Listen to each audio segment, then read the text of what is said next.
Yo, what's up guys, it's Overlord1469 and welcome back to a new Star Wars The Clone Wars video. We just got the second episode of the Ahsoka's Walkabout arc, Season 7, Episode 6, Deal or No Deal, so I thought I would quickly review it.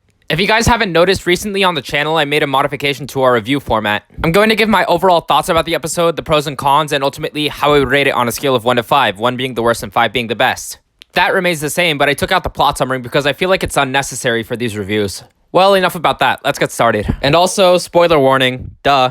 I feel like Ahsoka, Trace, and Rafa got mixed into an interesting series of events. Rafa got into a deal with the Pikes, of all people, and then Trace just dumps out the cargo. I have to agree with Ahsoka and Rafa. Trace dumping out the cargo is pretty stupid.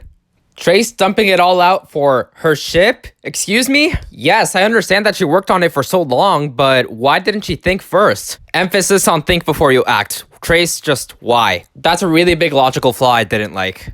Moving on from that, I feel like Ahsoka is going to have to earn the trust of Rafa. Rafa is suspicious that Ahsoka and Trace are now best friends all of a sudden and she wants to be protective of her sister. I'm betting that's probably going to have to deal with Ahsoka using her Force powers or something. Speaking of which, Ahsoka uses the Force to mind trick one of the Pike Syndicate members, and once again, Trace does not notice. Last episode, Ahsoka used the Force to stop Trace's speeder from falling. Oh yeah, and in both situations, there was a crowd of people. Civilians last episode, and this time Pike Syndicate members. Did people in either situation take note that Ahsoka had Force-wielding powers? How did word not spread? All of this just feels flawed, I didn't like it. Well, enough of cons. Let's move on to the pros. The first thing I want to talk about is the appearances of Anakin and Admiral Yularen. I'm happy they showed up.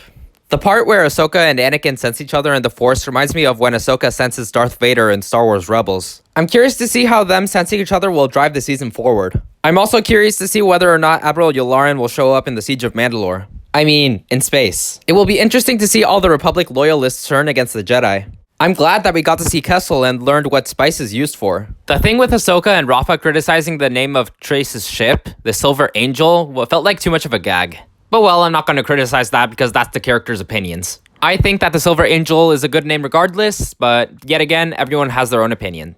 I can see that this arc is trying to make a fun adventure, but then again, there are those flaws I didn't like, so I have to give the episode a 3. The adventure part is being executed well, but then again, there's the logical flaws that just don't fit in. But yeah, that's all I have to say. Next week, we'll probably see more about the Pike Syndicate, so we can all get excited. Woot woot! With all these crime bosses and gangs showing up, it would be interesting if we got to see more about the Crimson Dawn. That would add context to the group for a solo Star Wars story. And then again, Maul.